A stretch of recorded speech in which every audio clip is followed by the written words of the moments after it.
As he begins this week, President Trump is reeling. After last week ended with a remarkable cave on his demand for a border wall, today House Speaker Nancy Pelosi extended an invitation to the president for his State of the Union speech, announcing the new date as February 5th.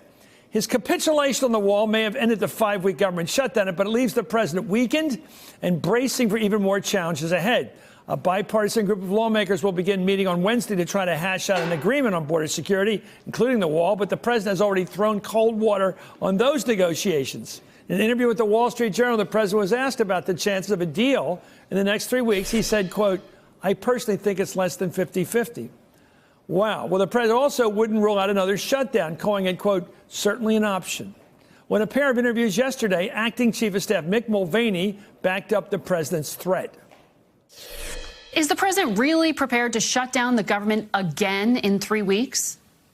Yeah, I think he actually is. Keep in mind, he's willing to do whatever it takes to secure the border. But at the end of the day, the president's commitment is to defend the nation, and he'll do it either with or without Congress. I'm joined now by Yamiche Alcindor, White House correspondent for PBS NewsHour, former Democratic Congressman Steve Israel of New York, and former chairman of the Republican National Committee, Michael Steele. Yamiche, right down the middle, is this president weaker this week than he was last week, starting last week? Well, I think if you ask the president's opponents and if you ask independents, I think they see the president as weaker because he really ended the shutdown on Nancy Pelosi's terms. However, the White House is sticking to this idea that the president hasn't given up ground here, that he's only said that after 35 days of holding up the government, that he'll have this committee work on wall funding and that he will in some way get the money for his wall. But it's no doubt, it's really very clear that the president is obviously frustrated with the situation that he's in. He's even lashing out at Fox News, his favorite network, for the coverage that they had on him ending the shutdown on Nancy Pelosi's terms. Well, he's blaming everybody. He's like Groucho Marx, Steve. You know, he's out there blaming everybody. I'll find anybody in the house for $1. He's after Ann Coulter now. He says she's being hostile. I mean, come on, this is pathetic. He's the president of the United States. He's worried about somebody who writes a book every 4 years. When you're going to war with Ann Coulter, you're not having a good time in politics. It's a skirmish off to the right. He thinks that this is a winning argument, that the wall is a winning argument. That fundamentally, he believes it's a win. It's a loss. And here's the empirical evidence. We just had a midterm election. He tried to litigate the wall in those midterm districts. He lost Republican members of Congress. He litigated the wall, made a referendum. They flipped to Democrats. This is not a winning argument for Donald Trump. He just hasn't figured it out yet. Michael, read this guy because I think he looks weaker. I compared him to Sonny Liston once, the guy that couldn't be beaten until he couldn't win. There was no gradual decline. It went from can't lose to can't win. Yeah, no, I think that's exactly right. And I think he's in this space and he's buffeted by guys like Mulvaney in-house telling him, all right, let's do this, let's stick to it. They go out and they continue to beat that drum. What I take away from this is, again, the idea that we're going to have another shutdown in 3 weeks. This president is prepared to take ownership of that. He's prepared to say, yes, I own this shutdown, too, because to Steve's point, this fight over the wall is the one corner he cannot figure out how to get out of, short of an emergency.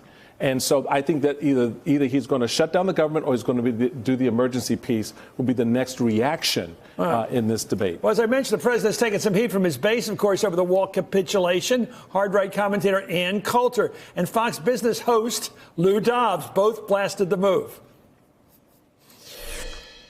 Crazy that I expect a president to keep the promise he made every day for 18 months. Right. No, it's not just, it's the base. That's what happened. The base is what has rebelled here, and they can take me as a stand-in for the base, but that's all I am, a member of the base. But you've got to call it as it is. This president said it was going to be conditional border security, building that wall, and he just reversed himself. That's a victory for Nancy Pelosi. It will be perceived as such on every television monitor and screen in the country. And that's reality, of course, every television screen in the country, Lou. Anyway, Coulter was following up on her tweet that Trump was, quote, the biggest wimp ever to serve as president of the United States. In his interview with the Wall Street Journal, Trump said of Coulter, quote, I hear she's become very hostile. Maybe I didn't return her phone calls. This is so snippy. You know what it reminds me of? Faust. Faust made his deal with the devil, and this is the devil. This is exactly this is right. the devil. This is right. And this is the fundamental problem. This is a guy, he sits in his recliner, he watches these people, he listens to these people. He believes that they reflect the sentiment of the electorate. In fact, if you take a look at an NBC poll that just came out last weekend, The wall, unpopular with the American people. Donald Trump, underwater now, way more underwater than he ever was. Yeah. So he takes a look at this little slice of extremism and believes it represents a broader psychology in the electorate. He's misreading the electorate. Why does he just take the $25 billion the Democrats offer him now and then? Every once in a while they give him an incredible offer and say, we got our first down payment, we'll get the rest of it in the second term. I mean, sometimes you have to finesse these things. It was there on the table, but now he's at a point where the opposition is not going to put that offer back on the table. Look, they're not going to give him 5.7. There's no way in heck they're going to give him 25 billion. They were talking. How about Nancy Pelosi, the Speaker of the House, saying, we'll have it next Tuesday? She's dictating terms. It's so clear she's calling the shots. Goes to my central point about this relationship between these two individuals. Donald Trump has yet to figure out what to do with Nancy. He has a Nancy problem, and he doesn't know how to deal with it. And she knows it, and every day she turns the screw just a little bit tighter on him. And today's letter was a good example of that.